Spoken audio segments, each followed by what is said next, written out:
사람이 하나님을 알고 또 그리고 그 하나님께서 얼마나 놀라우신 아버지이신지 우리가 알게 된다면 우리는 그분이 우리에게 주신 이 말씀을 믿는 데에 우리는 어려움을 우리는 겪지 않게 될 것입니다. 그러니까 우리가 하나님의 말씀을 우리가 믿는데, 우리가 하나님을 믿는다는 건 그분의 말씀을 믿는다는 것인데, 그 말씀을 믿는 것에 우리가 종종 어려움을 겪을 때가 있거든요.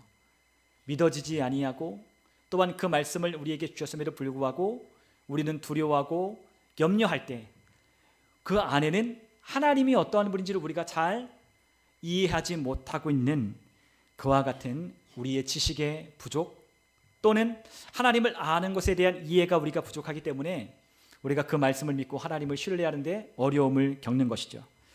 그래서 우리가 누군가와 우리의 관계를 맺을 때, 우리 사람들과의 관계를 맺어도 우리가 그 사람을 우리가 신뢰하려면 그 사람이 누구인지를 우리가 잘 알아야 하죠. 그래야 그 사람을 신뢰할 수 있게 되거든요. 모르는 상태에서 우리가 그 사람을 신뢰하기란 여간 어려운 게 아닙니다. 그러나 그 사람에 대한 이해가 있고 또한 그 사람을 점점 알아가고 또한 그 사람과의 관계가 깊어지면 깊어질수록 우리가 그 사람을 이해하는 만큼 우리가 그 사람을 믿는 믿음도 커지게 되는 거죠. 우리는 그런 말을 할 필요가 없는 것을 우리는 가끔 보게 돼요. 어떤 말을 하는 거냐면 자녀가 아버지를 향해서 아니면 어머니를 향해서 이러한 말을 하는 것을 우리는 본 적이 없을 겁니다. 우리 아버지는요, 나를요 산에 같이 올라갔다가 낭떠러지에 떨어뜨리지 않을 거예요. 뭐 이런 얘기들. 우리 아버지는 나를 굶기지 않을 거예요. 아버지는 나를 돌봐줄 거예요 라는 그러한 말을 우리는 해본 적이 없는 거죠. 아마 그러한 이야기를 해본 적이 없을 겁니다. 우리 예건이가 우리 아버지 이승혁 집사님은 나를 돌봐줄 거예요, 그렇게 말해본 적이 아마 없을 거예요. 예건아 혹시 있니? 우리 아버지가 나를 돌봐줄 거예요? 그런 말 해본 적 있어? 없대요. 없어요. 왜냐하면 아버지가 지금 예건이의 삶을 돌봐주고 먹여주고 입혀주고 있기 때문에, 그리고 그의 아버지가 누군지를 알고 있기 때문에 그런 말을 할 필요가 없는 거죠. 어련히 아버지가 된 그 사람이 나의 아버지라면 나를 돌봐주고 나를 책임지고 나에게 좋은 것을 준다는 것을 알고 있고 경험했기 때문에 그러한 말을 할 필요가 없는 거예요. 그러면 우리가 하나님에 대한 것도 우리가 한번 이것을 빗대어서 한번 생각을 한번 해보죠. 우리 하나님 아버지에 대하여 우리는 어떻게 말하고 우리는 고백하나요? 하나님이 나를 돌봐줄 거야. 우리는 그러한 이야기를 종종 합니다. 우리는 믿음이 없을 때는 그러한 말을 하게 돼요. 왜냐하면 우리의 믿음의 연약함 때문에 하나님이 나를 돌봐줄 것이라고 하는 그 믿음이 흔들리지 않기 위하여 우리는 믿음의 말을 고백하고 선포하는 거죠. 그러나 우리가 하나님을 더 신뢰하고 하나님에 대한 이해가 있다면 우리에게 대한 그러한 두려움과 염려로 그런 말들을 하는 것을 우리는 점점 줄어들어 간다는 것을 우리는 깨닫게 될 것입니다. 그리고 하나님 안에 있는 것을 우리는 편안해하고 그분 안에 우리는 안식을 누리는 거죠. 우리의 자녀들이 부모님 옆에 있으면 편안한 것처럼 우리 아이들이 뭐 학교에 가거나 아니면 다른 사람들과 뭐 어디를 가거나 그러한 것들을 통해서 마음에 불안하고 염려가 되지만 부모님을 만나고 부모님의 집에 있고 자신의 집으로 돌아가면 염려하거나 걱정하는 것을 그치는 것처럼 우리도 하나님을 알아가면 알아갈수록 우리의 삶에도 그러한 하나님을 신뢰해야 하는 믿음이 우리 가운데 있게 될 줄로 믿습니다. 그러므로 우리에게 필요한 것이 무엇이냐면 하나님을 아는 것이 우리에게 정말로 중요하다라고 하나님이 우리에게 가르쳐 주시는 거예요. 정말로 우리가 뭐가 중요할까? 그것은 하나님을 아는 것이 정말로 중요하다라는 거죠. 우리 그리스도인들의 삶에서 어려움을 겪는 이유 가운데 가장 큰 이유가 무엇이냐면 하나님이 누군지를 우리가 잘 모르기 때문에 우리가 어려움을 겪는 거예요. 저도 마찬가지입니다. 우리 모든 그리스도인들이 우리 그리스도인들의 삶 가운데 우리 그리스도인들의 삶은 어떤 삶이죠? 하나님의 은혜 가운데 풍성한 삶을 하나님께서 우리에게 주시기로 약속한 복을 받은 사람이거든요. 우리는 복을 받으려고 노력하는 사람도 아니고 우리는 복이 되려고 하는 사람도 아니고 우리는 거듭나는 순간부터 너는 복이 될지라 말씀하신 하나님의 복이 되어서 이 세상 가운데 복이 없는 이 세상에 우리가 가진 그 복을 선포하고 그들을 축복하고 그들에게 이러한 복을 증거하기 위하여 우리가 부름받았거든요. 그런데 우리의 삶이 거꾸로 세상을 부러워하고 세상의 복을 구하고 세상의 헛된 것에 우리의 마음이 빼앗기는 삶을 살아가는 이유 가운데 하나는 우리가 하나님이 누군지를 우리가 잘 모르기 때문인 거죠. 우리가 하나님과의 관계가, 개인적인 관계가 교제를 통해서 발전되지 못하면 우리의 삶은 여전히 힘들 수밖에 없는 거예요. 그리스도인들이 힘든 삶이 아니라 하나님의 약속하신 말씀 위에 풍성한 은혜를 누리는 삶을 살아가려면 하나님을 알아야 하는 겁니다. 그러므로 진정으로 하나님을 알면 하나님을 우리가 믿는 것이 어려운 게 아니죠. 또한 그분의 말씀을 신뢰하는 것도 어려운 게 아니에요. 그러나 사탄은 우리를 하나님을 아는 것으로부터 멀어지게 하는 겁니다. 하나님을 알지 못하고 하나님에 대한 온전한 성품을 이해하지 못한 그리스도인들에게 마귀는 다가와 그들을 속이고 또한 그들과의 하나님과의 관계를 오해하게 만들고 어그러지게 만드는 거죠. 누구에게? 하나님을 알지 못하는 그리스도인들에게, 하나님에 대한 온전한 이해가 없는 자들에게 마귀는 틈을 타고 들어와 거짓의 아비인 그가 거짓을 말하고 하나님에 대한 오해를 불러일으키고 그리고 우리의 삶 가운데 일어난 이 일들을 하나님께 대하여 원망하게 만드는 그와 같은 일을 하는 거예요. 그러므로 우리가 하나님을 아는 것에 대하여 우리가 무감각해서는 안 되는 거죠. 하나님의 말씀은 참 단순해요. 하나님의 말씀은 어려운 게 없습니다. 그런데 많은 사람들이 하나님의 말씀을 어려워해요. 왜 어려워하냐? 하나님의 말씀을 진정으로 귀를 기울여 듣지 않기 때문이에요. 여러분, 우리의 삶에 이것저것 많이 신경 쓸 것들이 있어요. 걱정하고 염려할 것들이 많이 있습니다. 그런 것들 때문에 하나님에 대한 말씀에 대한 이해, 하나님에 대한 말씀을 알아가려고 하는 시도, 그리고 또한 그분의 말씀을 보고 그분의 말씀을 통한 하나님이 어떤 분인지를 알아가는 그 시간들을 우리는 그 마음에 두지 않아요. 우리의 삶에 그 시간들을 내어놓지 않습니다. 그러니까 우리의 삶에 하나님에 대한 이해를 갖기보다는 뭐가 더 많이 오냐? 염려하고 걱정하고 근심하는 것들이 우리 안에 바쁜 거죠. 이것저것 생각하느라 바쁘고 이것저것 문제 해결하느라 바쁘고 이것저것 걱정하고 근심하느라 바쁜 거예요. 정신이 없어요. 그러니까 마음을 평안하게 하고 고요하게 하여 하나님의 음성에 귀를 기울여 보는 시간이 우리에게 없다는 거죠. 오늘 하루도 그냥 눈코 뜰 수 없어요. 바빠서 하나님의 말씀을 묵상할 시간조차 없는 채로 오늘 하루를 보낼 때가 있어요. 그런데 우리가 하나님의 말씀을 우리가 중심에 두고 그분을 알아가려고 하는 삶이 우리의 삶에 정착되기 시작한다면 우리는 바쁘다라고 말하는 것이 우리가 하나님을 알아가는 것에 핑계가 될 수 없다는 걸 우리는 알기 시작합니다. 하나님을 아는 것에 핑계가 없어요. 그건 가장 중요한 거잖아요. 하나님을 모르면 모르는 만큼 우리는 하나님에 대한 이해가 없기 때문에 우리의 삶에 정말 하나님이 주시는 은혜를 누리는데 많은 어려움을 겪는 거예요. 우리는 진정으로 하나님의 말씀을 귀를 기울여 듣는 시간이 필요해요. 그리고 마음을 쏟아서 하나님의 음성에 우리의 마음을 쏟아보는 시간이 필요해요. 그리고 우리의 시간들을 하나님의 말씀 앞에 우리의 눈과 귀와 마음을 쏟는 그 시간도 우리에게 필요합니다. 그러므로 하나님을 아는 것이 우리의 삶에 중요한 우리가 해야 할 일인 거예요. 어떤 한 목사님이 그런 이야기를 했습니다. 그 목사님에게 찾아온 어떤 한 성도가 그 자녀가 어렸을 때부터 이제 하반신 마비로 태어난 그와 같은 딸이 있었대요. 근데 그 딸을 어떤 한 성도가 데려왔어요. 근데 그 딸을 데려온 그 아버지가 그 교회 성도는 아니었지만 데리고 왔는데 목사님이 말씀하시는 설교를 듣고 목사님에게 따지러 왔답니다. 따지러 온 이유가 무엇이었냐면 하나님은 선하시다라고 하는 그와 같은 설교에 목사님께 따지러 온 거예요. 왜냐하면 그 아버지에겐 하나님은 선하신 분이 아니었기 때문이에요. 그리고 그 목사님과 논쟁을 하기 시작했어요. 하나님이 우리의 딸을 고쳐주시긴 할 거지만 하나님께서 우리에게 그 딸을 고치셔서 하나님의 영광이 도록 우리의 딸을 그렇게 하신 거야 라고 그렇게 생각한 아버지는 계속 그 주장을 했어요. 근데 목사님은 하나님은 그런 분이 아니시다 라고 말씀했어요. 하나님은 그의 딸을 안전방해가 되게 하고 또한 병이 들게 하고 또한 문제를 일으키고 사건 사고를 당하게 해서 그 문제에 대한 어떤 교훈을 주기 위하여 그 자녀를 그렇게 만드시는 분이 아니다 라고 하는 그와 같은 이야기를 했죠.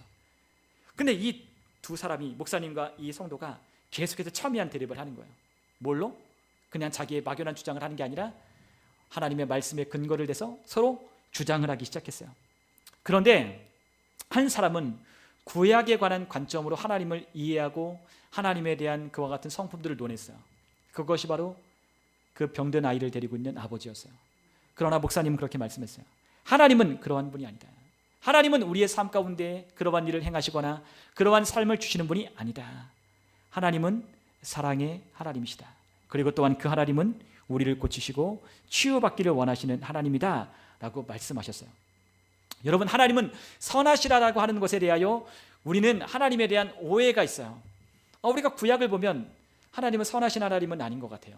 어떻게 보면 무섭고 진노하시는 하나님 같고 저주하시고 때로는 심판하시는 하나님으로 우리는 그렇게 생각을 해요. 그래서 하나님은 심판의 하나님, 두려운 하나님, 무서운 하나님, 어미하신 하나님으로 우리가 하나님을 그렇게 바라봅니다. 그러나 그와 같은 구약에 있는 하나님의 말씀으로 우리가 하나님을 본다면 우리는 온전한 하나님을 보지 못하는 것과 같은 거예요. 여러분, 구약은 이렇게 말할 수 있어요. 불완전하다라고 말씀을 드릴 수 있어요. 그런데 여기서 불완전하다는 건 하나님의 말씀이 진리가 아니라는 이야기가 아니에요. 그분의 말씀이 틀렸다는 이야기가 아니에요. 그분의 말씀이 불완전하다는 건 그분의 불완전하기 때문에 그 말씀이 불완전하다는 이야기가 아니라 아직 완성된 이야기가 아니기 때문에 그와 같은 이야기를 통해서 우리가 하나님을 알게 되면 불완전할 수밖에 없는 거예요. 여러분, 하나님은 구원의 계획을 가지고 계시고 구원의 완성을 향하여 하나님은 그 백성들의 역사를 이루어 오셨어요. 그리고 그 역사의 정점을 예수 그리스도를 보내주심으로 그분이 어떠한 분이신지를 드러내고 말씀하셨어요. 여러분, 우리가 하나님이 어떠한 분인지를 우리가 알게 된다면 우리는 구약을 이해하는데도 어려움을 겪지 않을 거예요. 우리가 하나님이 어떠한 분인지를 온전히 우리가 알기만 한다면 우리는 구약을 바라볼 때 이 구약을 어떻게 해석하고 이 구약에 있는 이 이야기가 왜 이렇게 일어날 수밖에 없는지를 우리는 알게 되어 하나님의 온전한 성품을 우리가 오해하지 않는 거예요. 여러분, 하나님은 어떤 하나님이시냐? 어저께나 오늘이나 영원토록 변함이 없으신 하나님이에요. 여러분, 하나님은 구약에는 이랬다가 신약에는 저랬다가 하는 분이 아니세요. 하나님은 어저께나 오늘이나 영원토록 그분의 성품은 변함이 없으셔요. 그분의 사랑도 영원하셔요. 그분이 어떠한 분이신지를 우리에게 하나님이 알게 하기 위하여 불완전한 이 죄 많은 세상 가운데 하나님의 아들이신 예수님을 보내어 주신 거예요. 여러분, 우리가 하나님을 온전히 알면 우리는 우리의 삶 가운데 하나님에 대한 이해를 통해 우리의 삶에 기대하는 바가 생기기 시작해요. 여러분, 우리가 베드로전서 2장 24절을 우리 같이 함께 보도록 하겠습니다. 베드로전서 2장 24절입니다.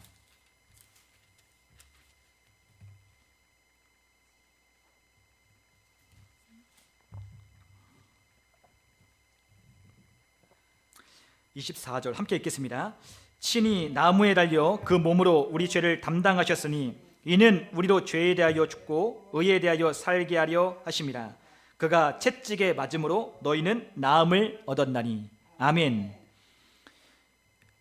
하나님은 선하시고 또한 그 사랑은 영원하시며 또한 하나님이 우리를 지극히 사랑하신다는 걸 우리가 이해하고 깨닫게 될 때 사탄이 우리의 삶 가운데 역사할 수가 없는 거예요. 여러분, 우리가 치유를 믿고 우리가 기도에 왔을 수도 있어요. 그러나 하나님께서 우리에게 하신 이 말씀을 우리가 온전히 이해할 때 우리는 더 빠른 치유를 우리는 얻게 된다는 걸 우리는 경험하게 될 것입니다. 그런데 왜 하나님을 믿는데 어려움이 생기냐? 그것은 우리가 하나님의 말씀을 믿지 못하는 두려움 때문에 우리가 하나님에 대한 온전한 믿음을 갖지 못하는 이유가 바로 여기에 있는 거예요. 여러분, 우리가 하나님이 정말로 나를 치유해 주실까? 하나님 정말로 나를 복 주실까? 하나님 정말로 나에게 풍성한 삶을 허락하실까? 이와 같은 의심을 우리 가운데 불러일으키는 것은 우리 마음 가운데 두려움 때문에 겪는 일들인 거예요.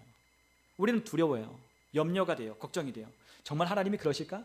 정말로 내 삶에 하나님 그러한 은혜를 주실까? 그러한 걱정과 두려움 때문에, 우리 내면 안에 있는 두려움 때문에 과연 그러하실까? 과연 내 삶이 변화가 될 수 있을까? 그와 같은 두려운 마음 때문에 하나님이 주신 온전한 그 믿음을 우리가 붙들 수가 없을 때가 있는 거죠. 그러나 우리가 하나님에 대한 온전한 성품을 우리가 이해하기 시작한다면 우리는 그 하나님이 주신 이 말씀도 우리는 온전히 믿게 되어 나는 나음을 얻었다라고 우리는 믿음으로 고백하기 시작하는 거예요. 여러분, 하나님은 우리에게 자신의 완전한 사랑을 말씀하셨어요. 우리 요한일서 4장 18절에 보면 이러한 말씀이 있어요. 사랑 안에 두려움이 없고 온전한 사랑이 두려움을 내쫓나니 두려움에는 형벌이 있음이라. 두려워하는 자는 사랑 안에서 온전히 이루지 못하였느니라 라고 말씀하십니다. 여러분, 우리 마음 가운데 두려움이 있다면 그 두려움의 이유는 무엇 때문이에요? 하나님의 사랑이 온전히 우리 안에 거하지 않기 때문인 거예요. 우리는 하나님의 온전한 사랑이라는 걸 우리가 믿고 이해하기 시작할 때 우리 안에 두려움은 발붙일 곳이 없는 거예요. 하나님이 우리에게 주시는 풍성한 이유도, 하나님이 주시는 은혜도, 또한 하나님이 주시는 치유도, 하나님이 주시는 건강도, 하나님이 우리 삶 가운데 역사하시는 이 모든 은혜가 내 것이라고 믿는 그 믿음 안에 어떠한 두려움도 우리 안에 거할 수가 없는 거예요. 그래서 우리는 항상 어떻게 생각하냐? 하나님이 선하시고 사랑이시라는 걸 우리가 믿고 하나님에 대한 온전한 이해가 우리 가운데 주님과의 교제를 통하여 우리 안에 굳게 뿌리를 내리고 잡힌 사람들은 항상 이러한 생각을 하는 거예요. 하나님은 나를 고치시고, 하나님은 나를 풍성케 하시고, 하나님은 내 삶의 능력이시고, 하나님은 나를 도우신다, 하나님은 내 삶에 최선의 일을 하신다 라고 우리가 믿으며 나아가기 시작하는 거예요. 여러분, 그런 생각 해보셨나요? 하나님이 내 삶 가운데 최선의 일들을 행하신다, 그것을 믿어보신 적이 있나요? 그것을 우리가 굳게 믿을 수 있어야 돼요. 하나님은 내 삶에 어떠한 상황이라도, 지금 나의 삶이 어떠한 환경이 있다 할지라도 하나님은 내 삶에 가장 최선의 일들을 행하신다, 그 일을 우리가 확신하기를 하나님은 원하고 계신다는 거죠. 그러므로 하나님의 말씀을 우리가 온전히 알게 되는 그와 같은 이유는 하나님이 누구신지를 우리가 알기 시작할 때 하나님의 말씀도 우리가 굳게 믿을 수가 있게 되는 거예요. 여러분, 하나님에 대한 많은 사람들이 비난하는 그와 같은 지점들이 있어요. 그와 같은 지점들이 어떤 것이냐면, 우리가 구약이나 신약을 보면 하나님이 잔인하게 볼 수 있거든요. 하나님이 굉장히 매정하시고, 하나님이 굉장히 우리가 볼 때에도 너무나 무서운 것처럼 우리가 보여지는 그와 같은 지점들이 있어요.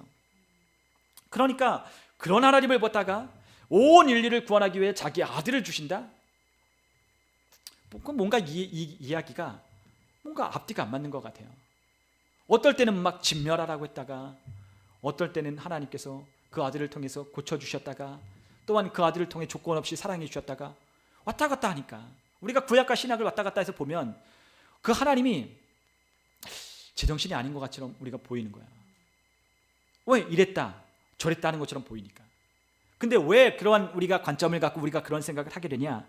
그것은 우리가 하나님에 대한 말씀에 대한 이해가 부족하기 때문이에요. 대부분의 그리스도인들 가운데는 어떠한 하나님을 생각하냐? 구약에 있는 하나님을 많이들 생각을 해요. 구약에 있는 하나님, 그 하나님은 어떤 하나님으로 우리가 다가오냐면 심판하시는 하나님, 두려운 하나님, 우리가 죄를 지으면 벌하시는 하나님, 그와 같은 하나님으로 우리가 하나님을 인식한다고요. 그런데 예수님은 우리가 어떻게 인식해요? 예수님은 용서하시고 사랑해 주시고, 그리고 또한 십자가를 달려 죽기까지 우리를 사랑하셔서 자기의 살과 피를 다 내어주신 분으로 우리가 생각을 해요. 그러니까 하나님은 굉장히 괴팍하고 무섭고 심판하고 저주하시고 무서운 하나님, 그러나 그의 아들은 사랑이 많으시고, 그리고 매를 맞고, 그리고 또한 욕을 받으시고 조롱을 받으시고 천대를 받기까지 그 모든 것을 참아내시며 십자가의 사랑을 이루신 사랑이 많으신 예수님으로 생각을 하는 거예요. 그런데 우리가 축도할 때, 여러분, 우리가 고린도서 마지막 장에 그런 축도가 있어요. 예수 그리스도의 뭐죠? 은혜, 무한하신 은혜와 하나님의 극진하신 사랑과 성령님의 교통하심. 예수님에 대한 대표적인 그분에 대한 수식어는 뭐냐면 은혜. 근데 하나님은 어때요? 지극히 놀라운 사랑. 하나님은 사랑이시다고 했잖아요, 요한일서에. 하나님은 사랑이에요. 근데 우리가 하나님에 대한 인식 자체는 굉장히 두려운 하나님, 무서운 하나님으로 우리가 국한되어 있다는 거죠. 근데 예수님은 너무나 사랑이 많고 인자하신 분으로 우리가 생각을 하는 거예요. 그런데 그럴 수 없다는 거죠. 왜요? 예수님과 하나님은 어떤 분이에요? 동일하신 하나님이죠. 그 하나님의 아들은 그 아버지의 성품과 그 아버지의 사역과 그 아버지의 모든 것을 나타내는 분이신 거예요. 여러분, 예수님은 하나님과 다르지 않아요.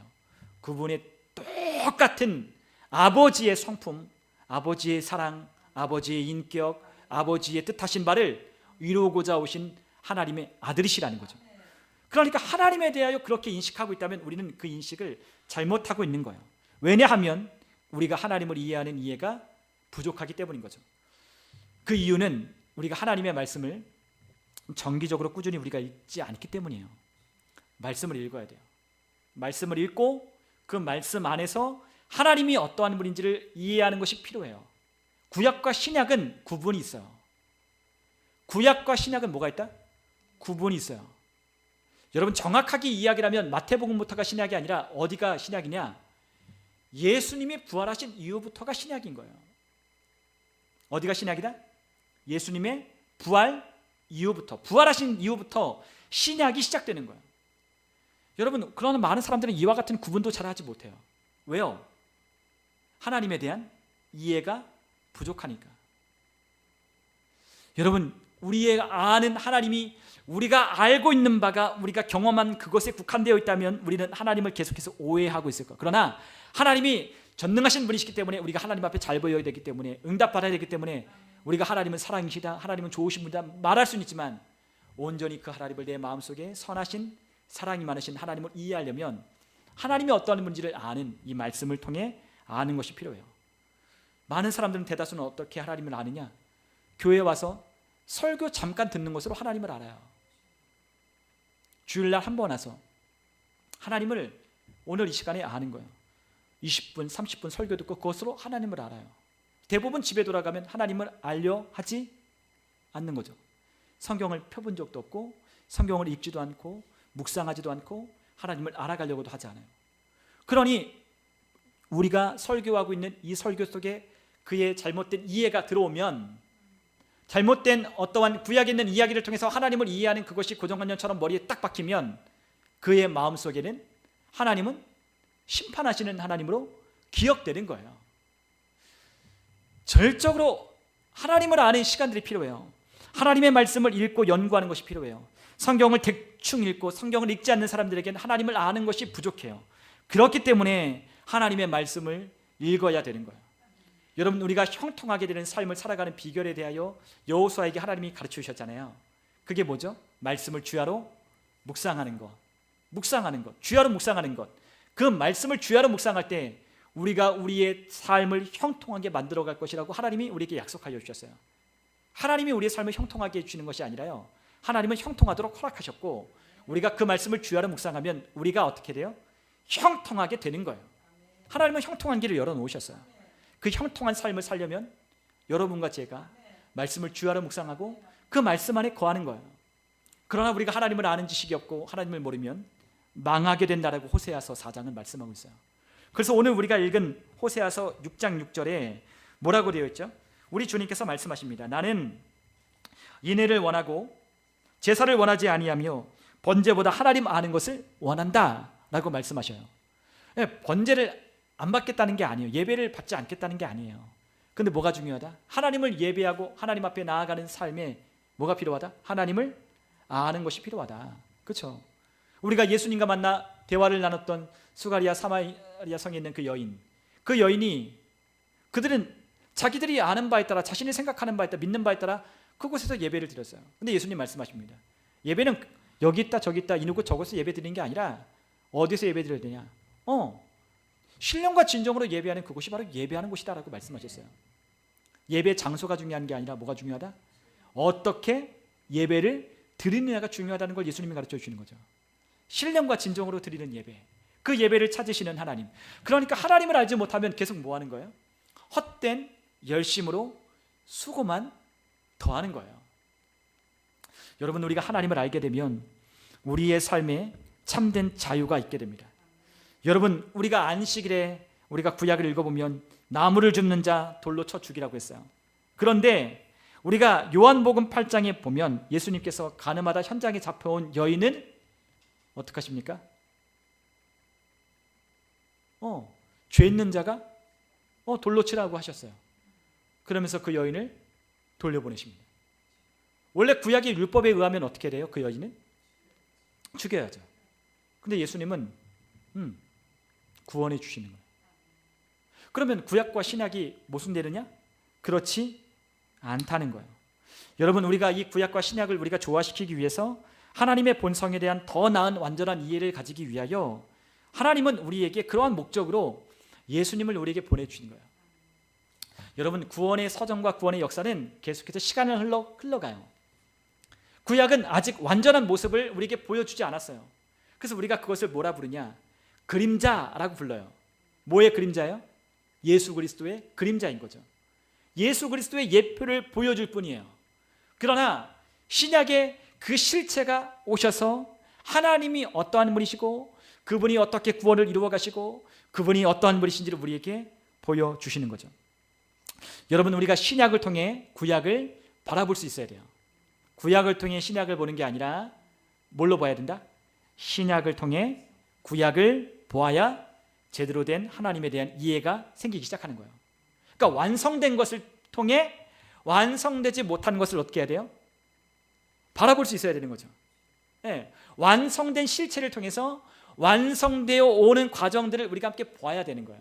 그래야 우리가 하나님에 대한 오해를 하지 않고 온전한 하나님에 대한 이해로 하나님을 섬길 수가 있게 되는 겁니다. 여러분, 우리가 예수님에 대한 우리가 이해가 필요해요. 아까 말씀드렸죠? 예수님은 누구를 나타내신다고 하셨어요? 하나님 아버지를 나타내시는 거예요. 그분은 자기의 뜻대로 살아본 적이 없어요. 그분은 아버지의 뜻대로 아버지가 말하게 하시는 말을 따라 그분은 그렇게 사셨습니다. 그분은 하나님이 누구신지를 보여주기 위하여 이 땅 가운데 오신 하나님의 아들이신 거예요. 여러분, 우리가 예수님을 한번 생각해 봐요. 우리가 신약에 대하여 우리가 예수님을 한번 생각해 봅시다. 그 예수님이 어떤 분이셨는지 우리 한번 누가복음에 한번 우리가 가서 한번 읽어보면 좋겠어요. 우리 누가복음 9장으로 한번 가보도록 하겠습니다. 누가복음 9장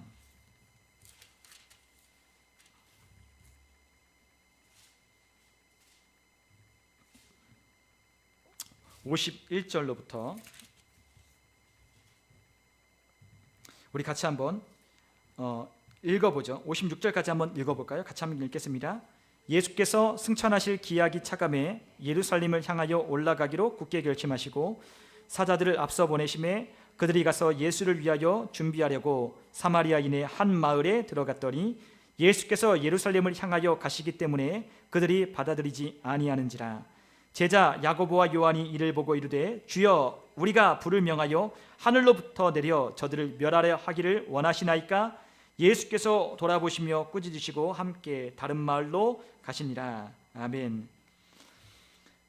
자, 예수님께서 예루살렘을 향하여 가는데 사마리아인의 한 마을에 들어가셨어요. 예수님은 종종 사마리아를 통과해 가셨습니다. 원래는 사마리아를 통과해서 가지 않죠. 누가? 유대인들은 사마리아 땅을 밟지 않아요. 돌아가요. 요단강을 건너서 그 요르단을 통해서 그 갈릴리로 갑니다. 갈릴리에서 요르단을 통해서 다시 이렇게 예루살렘 유다로 들어와요. 왜냐하면 우리가 잘 아는 것처럼 이 북이스라엘이 나중에 멸망할 때 그곳에 많은 이방인들과 혼인하여 많은 혼혈인들이 생겨나기 시작했어요. 그러니까 신앙의 순수성을 잃어버리고 하나님께서 말씀하신 구약의 율법에 있는 말씀처럼 하나님의 자손들과 결혼하지 않은 이방인들처럼 변해버린 그들의 땅을 부정하다라고 해서 유대인들은 밟지 않는 거예요. 그런데 예수님은 종종 그곳을 지나가셨어요. 그곳을 지나가신 이유가 무엇 때문이죠? 무엇 때문이겠어요? 영혼을 구원하시려고. 그분의 모든 목적은 영혼을 구원하는 데 있었어요. 영혼을 구원하시려고 그분은 종종 사마리아를 지나가셨어요. 그런데 사마리아를 지나가시다가 그곳에 예수님이 들어가셨는데 그곳에 어떤 일이 있느냐? 그들이 받아들이지 않는 거예요. 누구를? 예수님을 받아들이지 않았어요. 그러니까 제자 야고보와 요한이 이를 보고 화가 났어요. 그래서 뭐라 하냐? 주여, 우리가 불을 명하여 하늘로부터 내려 저들을 멸하려 하기를 원하시나이까? 그랬더니 예수님이 어떻게 하십니까? 돌아보시며 꾸짖으셨다라고 하셨어요. 여러분, 우리가 사마리아인들이 예수님을 거부한다? 그러면 돼야 안 돼요? 안 되죠. 지금 구원자 예수님이 그들을 구원하시려고 그들의 마을에 도달하셨는데 그들이 예수님을 거절하는 거예요. 그러니까 그 모습을 보고 있는 야고보와 요한이 얼마나 화가 나겠어요. 예수님이 일부러 이 이방인의 땅에, 이방인이라고 할 수는 없지만 그 혼혈인들, 정말 개만도 못한 정말 취급받는 그와 같은 사람들이 사는, 상종하지 아니하는 그 사람들의 그 지역으로 들어가셔서 일부러 고생하시면서 그 지역을 갔는데 그들이 받아들이지 않는다. 그러니까 화가 나는 거죠. 그러니까 하늘에서 불을 명하여 이들을 죽이기를 원하시나이까 묻는 거예요. 왜냐하면 그러한 예가 구약에 있었기 때문이에요. 우리가 한번 열왕기하 우리 1장으로 한번 가보죠. 열왕기하 1장.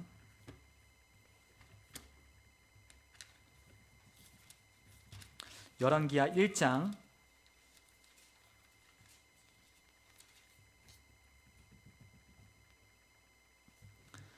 10절로부터 12절까지, 9절로부터 12절까지 우리 한번 같이 한번 읽어볼까요? 이에 50부장과 그의 군사 50명을 엘리야에게로 보내매 그가 엘리야에게로 올라가 본즉 산 꼭대기에 앉아 있는지라. 그가 엘리야에게 이르되 하나님의 사람이여 왕의 말씀이 내려오라 하셨나이다. 엘리야가 50부장에게 대답하여 이르되 내가 만일 하나님의 사람이면 불이 하늘에서 내려와 너와 너의 50명을 살을지로다 하매 불이 곧 하늘에서 내려와 그와 그의 군사 50명을 살랐더라. 그 밑에도 똑같습니다. 한 번 더 보냈더니 또 살라버렸어요. 굉장히 좀 저도 이 말씀을 읽을 때마다 참 그런 생각이 많이 들어요. 아니 왜 말로 잘 탈려서 돌려보내면 되지 왜 하늘에서 불을 내려서 다 죽이냐. 그러니까 우리가 보기에는 이해가 안 되는 거죠. 엘리야가 하나님의 사람이라며 그런데 자신의 그 일을 하나님의 일을 방해한다고 해서 그 사람들을 불로 내려 죽이게 하느냐? 야 그래도 돼? 라는 생각이 들거든요. 그러니까 이 구약에 빠삭했던 이 유대인들이잖아요, 사람들이. 그러니까 이 이야기를 잘 알고 있는 야고보와 요한이 뭐라 하는 거예요? 예수님, 이 사람들이 예수님을 거절하고 예수님을 대적하는데 하늘에서 불을 내려 다 살라버리려고 할까요? 라고 그렇게 이야기를 하는 거예요. 그러니까 그들이 잘못한 건 아니에요. 그들이 뭘 가지고 있는 거예요? 구약에 대한 이해를 가지고 있고 그 이해를 통해서 예수님을 지금 뭔가 자신의 입장에선 예수님을 위하려고 했던 거예요. 예수님이 얼마나 민망하셨을까. 야 예수님을 거절해? 그럼 이 사람 죽어도 마찬가지. 그렇게 생각을 하는 겁니다. 그런데 예수님은 뭐라 하시냐. 다시 누가복음 다시 9장으로 가면 누가복음 9장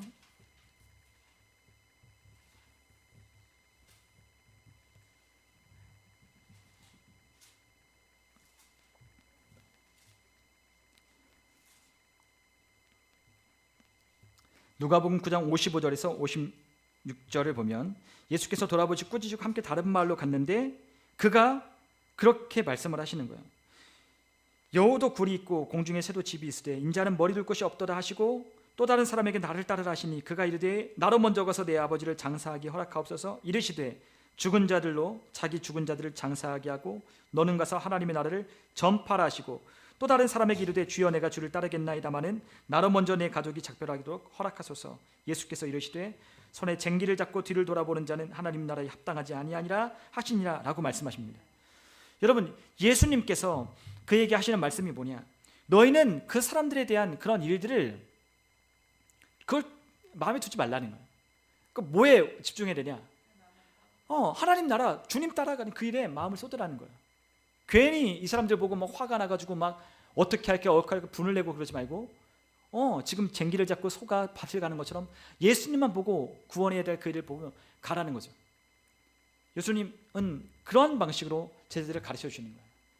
그리고 예수님이 그들에게 말씀하십니다. 인자가 온 것은 왜 왔다? 잃어버린 자를 구원하러 찾으러 왔다라고 말씀하시는 거죠. 예수님은 그러기 위해 오셨지 사람의 생명을 앗아가거나 말 안 듣는다고 해서 벌하시거나 그러려고 오신 분이 아니라는 거예요. 그런데 우리가 이 구약을 통해서 예수님을 바라본다면 우리 그 예수님은 하나님과는 조금 다르게 생각할 수가 있어요. 그러나 예수님은 그분이 하셨던 모든 일을 그대로 할 뿐이었어요. 예수님은 하나님을 온전히 드러나는 하나님의 성품이자 하나님의 본성이자 하나님 그 자체셨어요. 우리가 요한복음 1장에 보면 태초에 말씀이 계시니라 이 말씀이 하나님과 함께 계셨고 이 말씀은 곧 하나님이시니라 라고 말씀하십니다. 그리고 또한 우리가 14절에 보면 우리 한번 요한복음 1장 14절을 한번 같이 한번 볼까요? 요한복음 1장 14절 말씀이 육신이 되어 우리 가운데 거하심에 우리가 그의 영광을 보니 아버지의 독생자의 영광이요 은혜와 진리가 충만하더라. 아멘. 그분이 어떤 분이세요? 그 아버지의 독생자의 영광이다. 즉 그분이 누구의 영광이다? 아버지의 영광이다. 그분이 아버지의 영광을 드러내고 은혜와 진리를 드러내시는 하나님의 아들이심을 말씀하시는 거예요. 예수님은 빌립에게 이렇게 또한 얘기하셨습니다. 우리 요한복음 14장 9절에 보면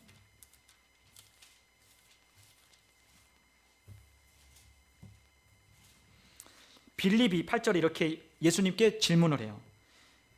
빌립이 이르되 주여 아버지를 우리에게 보여주옵소서 그리하면 족하겠나이다. 우리 한번 9절을 같이 한번 읽어볼게요. 예수께서 이르시되 빌립아 내가 이렇게 오래 너희와 함께 있으되 네가 나를 알지 못하느냐? 나를 본 자는 아버지를 보았거늘 어찌하여 아버지를 보이랴 하느냐? 아멘. 하나님의 본성은 본래 심판이 아니에요. 하나님의 본성은 뭐예요? 여러분 하나님의 본성이 뭐죠? 사랑. 하나님의 본성은 심판과 저주가 아니라고요. 하나님의 본성은 뭐다? 사랑. 하나님은 사랑으로밖에는 설명이 안 되시는 분이에요. 그런데 우리는 하나님을 너무나 많이 오해해요. 근데 예수님 말씀하셨어요. 빌립이 예수님께 예수님 제발 하나님 좀 보여주세요. 그랬더니 예수님 하시는 말씀이 야 네가 이렇게 나와 오랫동안 함께 다녔는데 아버지를 보여달라 하느냐? 내가 곧 아버지를 보이고 있다고 가르쳐 주시는 거죠. 내가 아버지를 보이는 거죠. 네가 아버지를 보고 있다라고 말씀하셨어요. 야 놀라운 말씀이에요. 아버지를 보았다. 네가 지금 아버지를 보고 있다라고 말씀하시는 말씀이 얼마나 놀라워요. 유대인들의 그들의 구약에 관한 관점으로 그 하나님을 이해하는 그들의 관점에서 나를 봐라 아버지를 보았노라 라고 말하는 건 어쩌면 죽음에 이르게 되는 신성모독죄에 해당하는 죄일 수도 있어요. 그래서 유대인들이 왜 죽이려고 했어요? 아버지와 내가 하나라고 하니까 예수님이 내가 아버지를 보이고 있다라고 말하니까 그러니까 유대인들이 참남되도라라고 말하며 신성모독이라 말하며 예수님을 죽이려고 했다는 거죠. 예수님은 하나님을 온전히 드러내고 그분을 나타내시는 분이셨어요. 우리가 예수님을 보면 누구를 봐야 돼요? 하나님을 봐야 되는 거예요.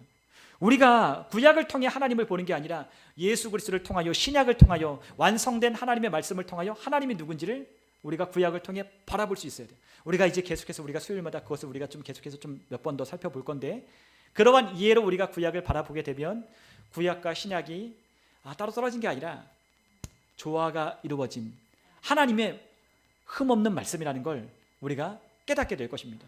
이와 같은 관점을 계속해서 여러분들에게 말씀을 드렸지만 우리가 하나님에 대한 이해가 있으면 있을수록 우리가 하나님을 믿는 믿음도 더 강하게 하나님의 말씀을 믿는 붙드는 그와 같은 삶이 우리 안에 있게 될 거예요. 하나님을 그러므로 아는 것이 정말로 중요합니다. 하나님을 알게 되면 이 말씀도 자연스럽게 우리 안에 믿음으로 흘러들어와 우리가 하나님을 믿는 믿음 안에서 우리가 기능하게 될 거예요. 여러분 우리가 마지막으로 하나님의 말씀 히브리서 1장 1절로부터 4절까지의 말씀을 같이 한번 보겠습니다.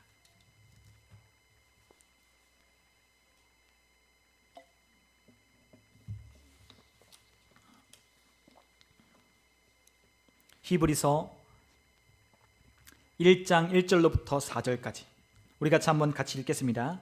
옛적에 선지자들을 통해 여러 부분과 여러 모양으로 우리 조상들에게 말씀하신 하나님이 이 모든 날 마지막에는 아들을 통하여 우리에게 말씀하셨으니 이 아들을 만유의 상속자로 세우시고 또 그로 말미암아 모든 세계를 지으셨느니라.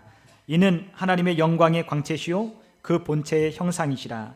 그의 능력의 말씀으로 만물을 붙드시며 죄를 정결하게 하는 일을 하시고 높은 곳에 계신 지극히 크신 이의 우편에 앉으셨느니라.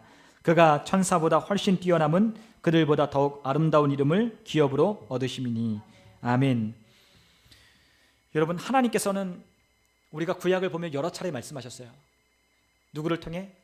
옛적 선지자들을 통해 여러 부분과 여러 모양으로 말씀하셨어요. 그런데 그것은 완전한 것은 아니었어요. 부분적인 것이었어요. 우리가 고린도전서 12장에도 있지만 13장인가요? 네. 우리가 그분을 알 때 우리가 부분적으로 그분을 알고 있지만 우리가 수건을 벗은 그와 같은 모습으로 우리가 주님을 보게 될 날이 올 거라고 했어요. 그게 바로 언제죠? 육신의 장막집을 벗고 우리가 하나님 앞에 갈 때 우리는 온전한 눈으로 하나님을 바라보게 될 거예요.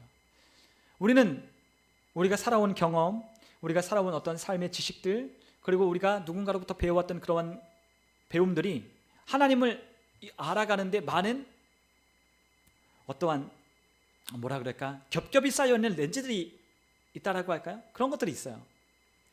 그런데 우리에게는 온전한 하나님의 이해가 정말로 중요하게 우리에게 필요해요. 그러려면 우리가 무엇을 더 많이 해야 되냐? 하나님의 말씀을 우리 각자의 삶 속에 읽고 묵상하는 것들이 필요해요. 하나님을 알아가는 것이 필요해요. 여러분, 우리에게 하나님은 사랑이라고 하는 참된 성품을 우리에게 주셨는데, 그것을 우리가 신약의 예수 그리스도를 통해서 우리가 구약을 바라보지 못하면 우리가 완전한 계시를 얻을 수가 없어요. 완전한 깨달음을 얻을 수 없어요. 그러니까 표면적으로 우리가 보여지는 것밖에는 얻을 수가 없어요. 구약에 있는 이야기를 우리가 들을 때. 그러나 그것을 우리가 어떻게 해야 되냐? 구속사적인 관점이라고 하는 그런 관점이 있어요. 그게 뭘까요? 예수 그리스도를 통하여 성경을 보는 거예요. 그러니까 구속사적인 관점, 십자가 아래 그분이 우리를 구원하신 그 구속사적인 관점으로 우리가 구약과 우리가 그 말씀을 비춰볼 때 이것에 대한 온전한 이해가 깨닫게 되는 거죠. 왜 하나님 그때 그렇게 하셨을까? 왜 하나님 그때 심판하실 수밖에 없었을까? 우리가 그것을 이해하려면 신약에 대한 관점이 우리에게 필요한 거예요. 여러분, 구약은 아직 완성된 계시가 오지 않았어요. 아직 그들의 마음 가운데는 죄가 제거되는 일이 없었어요. 그들 안에는 아직 예수 그리스도가 오지 않았어요. 그렇기 때문에 그 죄들을 다루시고 그 죄된 백성들을 하나님의 백성 되게 하셔서 하나님의 구원의 계획을 이끌어 오시려면 하나님도 그 시대와 그 상황과 그 사람들에게 맞는 방법들을 택하셔야만 하는 거예요. 예. 똑같이 적용을 못해요. 똑같이 적용할 수 없어요. 여러분, 우리 예건이에게 적용하는 말과 우리 이미정 집사님에게 적용하는 말이 같을 수 있어요? 같을 수가 없죠. 왜? 이해가 차이가 있는데. 예, 이해가 차이가 있기 때문에 못하는 거예요. 예건이가 더 어리고 막 갓난아기였을 때 그리고 지금 컸을 때 똑같이 다루나요? 아니요, 달라요. 다르죠. 다를 수밖에 없는 거예요. 왜냐하면 시대가 바뀌었고 또한 그 아이가 자라나는 만큼 성장했고 거기에 맞는 그것이 필요한 거예요. 그렇기 때문에 하나님도 우리를 다루실 때 우리 안에 성령님이 없는 거듭나지 못한 사람들, 그리고 또한 죄를 다루시고 하나님의 구원의 계획을 이루어오실 때 하나님이 그러한 방법을 사용하실 수밖에 없는 이유가 있는 거예요. 여러분, 하나님은 정말로 완전하신 분이세요. 하나님은 정말로 실수가 없는 분이셔. 하나님은 정말로 선하신 분이에요. 그 하나님을 우리가 온전히 안다면 우리는 하나님의 말씀을 믿는 것도 어렵지 않을 겁니다. 여러분, 오늘 우리가 함께 나눈 이 말씀을 우리가 기억했으면 좋겠어요. 여러분, 우리가 하나님의 참된 본성을 우리가 이해하려면 우리가 누구를 봐야 한다? 예수님을 봐야 한다. 그리고 그 예수님을 우리가 보려면 어디로 봐야 돼요? 하나님이 우리에게 주신 성경을 우리가 상고하고 묵상해야 된다라는 것입니다. 여러분, 오늘 말씀을 나눈 것처럼 온전한 하나님에 대한 참된 본성을 우리가 수요일마다 우리가 몇 차례 걸쳐서 나눈다고 했잖아요. 하나님을 아는 것을 통해서 하나님의 참된 본성을 우리가 더 알아가는 시간이 되어지기를 주님의 이름으로 축원합니다. 우리가 함께 시간 기도하겠습니다.